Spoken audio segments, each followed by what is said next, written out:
Welcome to RP TV news. ఈరోజు మనం కన్పర్తి అనే గ్రామానికి రావడం జరిగింది. గ్రామ సర్పంచ్ గారు మనతో ఉన్నారు. పేరు వచ్చేసి సారంగం గారు. నమస్తే సార్, బాగున్నారా? నమస్తే అండి.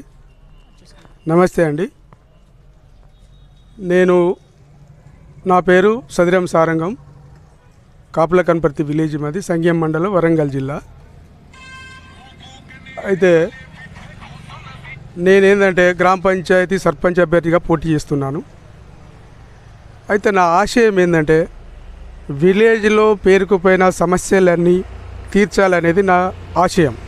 అయితే గత పాలకులు, గత సర్పంచులు చేసిన కొన్ని పనులు చేసిన నేను కాదంటలేను, కానీ ప్రజలకు ఉపయోగపడేటి ఏంటి, ప్రజల సమస్యలు ఏంటిది, పేద వర్గాలు కానీ మధ్యతరగతి వర్గాల వాళ్ళ దగ్గర కానీ వాళ్ళ సమస్యలన్నీ నాకు వివరంగా తెలుసు. ఎందుకంటే గత 2 టైములు నేను ఉప సర్పంచ్గా పనిచేసినాను. కాబట్టి ఈ విలేజ్లో ఏమేమి సమస్యలు ఉన్నాయనేది నాకు అన్ని వర్గాల నుంచి నాకు తెలుసు. అయితే ఆ సమస్యలు పరిష్కరించడానికి నాకు పెద్ద ఆశయాలు ఏం లేవు, నేనేదో సంపాదించుకోవాలి అనేది ఏం లేదు. ఆల్రెడీ నాకు 2 పిల్లలు ఉన్నారు. వాళ్ళు ఎవరి పనిలో వాళ్ళు సెటిల్ అయిపోయింది ఆల్రెడీ. నాకేం లేదు, నేను పెద్ద సంపాదించుకోవాలి, ఊరిని ఏదో నాశనం చేయాలని కాదు. నా ఆశయం ఏంటంటే గ్రామాభివృద్ధి కోసం నేను పాటుపడాలి. దానికోసం సాయశక్తుల 24 గంటలు గ్రామ అభివృద్ధి కోసం నేను పనిచేస్తాను. ఆ సమస్యలు అన్ని వర్గాల నుంచి నాకు మద్దతు ఉంది.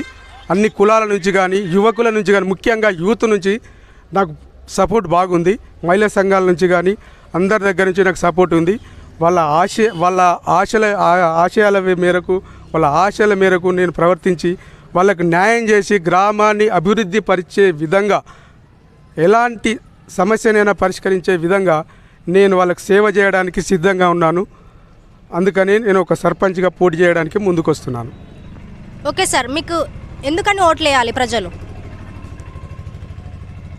నేను 2 టర్మ్స్ ఉప సర్పంచ్గా పనిచేసినాను. అంటే నేను చేసిన కార్యక్రమాలు ఏందో వాళ్ళందరికీ తెలుసు, ప్రజలందరికీ తెలుసు.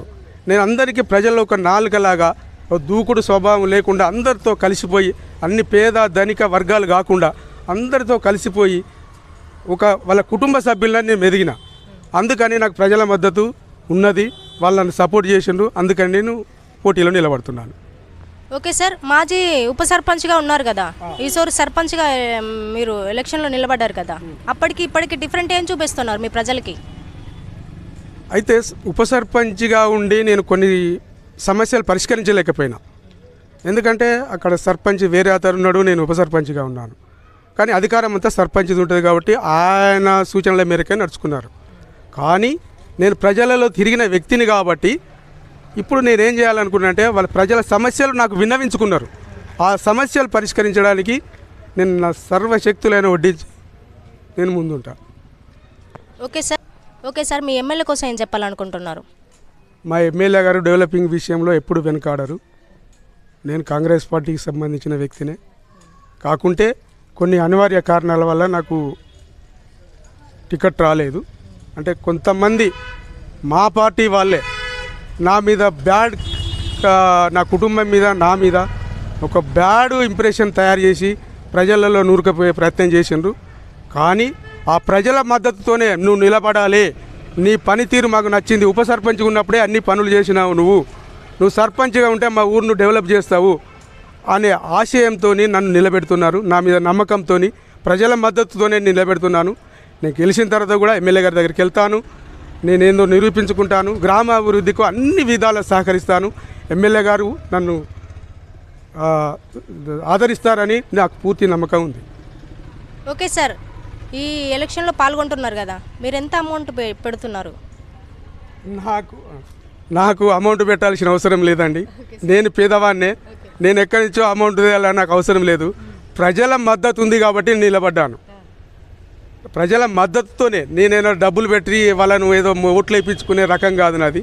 ప్రజలందరికీ తెలుసు, వాళ్ళ సహకారంతోనే నేను నిలబడుతున్నాను. వాళ్ళ ప్రజలే నన్ను ఆదరిస్తారు. నన్ను గెలిపించి ఈ గ్రామ సర్పంచ్గా నన్ను ఆదరిస్తారు. నా నుంచి ఆశించింది వాళ్ళకు అన్ని విధాలుగా నేను చేస్తాను. ఈ గ్రామ యువత కోసం ఏం చెప్పాలనుకుంటున్నారు? ముఖ్యంగా యూత్ కోసము ఏంటంటే వాళ్ళకి సోషల్ మీడియా మీద అంటే సెల్ పట్టుకొని వాళ్ళు చాలా కొంచెం ఇబ్బందికరంగా ఫీల్ అవుతున్నారు. అంటే వాళ్ళ ఆరోగ్యపరంగా కానీ లేదంటే ఇంకేనా మానసికంగా కానీ చాలా ఇబ్బందుల పాలవుతున్నారు. వాళ్ళకి ఏంటంటే మానసిక క్రీడలు వాలీబాల్ కానీ క్రికెట్ కానీ ఇంకా ఇట్లాంటి షటిల్ కానీ కబడ్డీ కానీ ఇలాంటి క్రీడలకు నేను వాళ్ళకు పూర్తి సహకారం ఇస్తా. వాళ్ళకి ఏం వస్తువులు కావాలన్నా కానీ అందరి దగ్గర సహకారం తీసుకొని చందాల రూపకంగా వసూలు చేసి అందరినీ ఒక మానసికంగా కానీ దృఢంగా కానీ లేదంటే శారీరకంగా దృఢంగా కానీ మానసికంగా వాళ్ళు ప్రిపేర్ చేసి వాళ్ళకు ఒక గుర్తింపు తీసుకురావాలనేది నా ఆశయం. Okay sir, last and finally మీ గ్రామానికైనా మీ ప్రజలకైనా ఈ ఎలక్షన్ కోసమైనా ఏం చెప్పాలనుకుంటున్నారు? ఫైనలీ మాట, మీ మనసులో ఉన్న మాట. నా మనసులో ఉన్న మాట ఒకటేనండి, నన్ను ప్రజలందరూ ఆదరిస్తున్నారు. వాళ్ళ సహకారంతో నాకు గెలుపు తథ్యం. దానికి ఎలాంటి డోకా లేదు. వాళ్ళ ఆశలు నెరవేర్చడమే నా ముందున్న కర్తవ్యం. దానికోసం నేను ఎన్ని కష్టాలను ఎదుర్కొనైనా వాళ్ళ ఆశలను నెరవేర్చి ఒక సర్పంచ్ ఈ టైంలో ఇట్లా చేసిండు అనే గుర్తింపు కోసమే నేను ఇప్పుడు ఎలక్షన్లో నిలబడుతున్నాను. సార్ ఇంకోటి సార్, ఈ గ్రామంలో 5 మెంబర్స్ పోటీ చేస్తున్నారు కదా, సో వాళ్ళ కోసం ఏం మాట్లాడాలనుకుంటున్నారు సర్పంచ్గా? 5 మెంబర్స్ అంటే ప్రజలకు తెలుసు అండి. 5 మెంబర్స్ కాదు 10 మెంబర్స్ నిలబడ్డా కానీ ప్రజలకు తెలుసు ఎవరి క్యారెక్టర్ ఏంది, ఎవరైతే పని చేయగలుగుతారు అనే ఆలోచనతోనే ప్రజలు ఉన్నారు. నన్ను తప్పకుండా ఆదరిస్తారు. వాళ్ళ సహకారంతోనే వాళ్ళ సూచనల మేరకే నేను సర్పంచ్ అభ్యర్థిగా నిలబడ్డా. ఆ నమ్మకాన్ని నేను ఎప్పుడు వమ్ము చేయను. ఇక మిగతా క్యాండిడేట్స్ విషయం నాకు చెప్పాల్సిన అవసరం లేదు, ప్రజలే నిర్ణయిస్తారు, నేను చెప్పాల్సిన అవసరం లేదు. సో చూసారు కదండి ఈరోజు ఇంటర్వ్యూ. చూస్తున్నాను RP TV news. Thank you.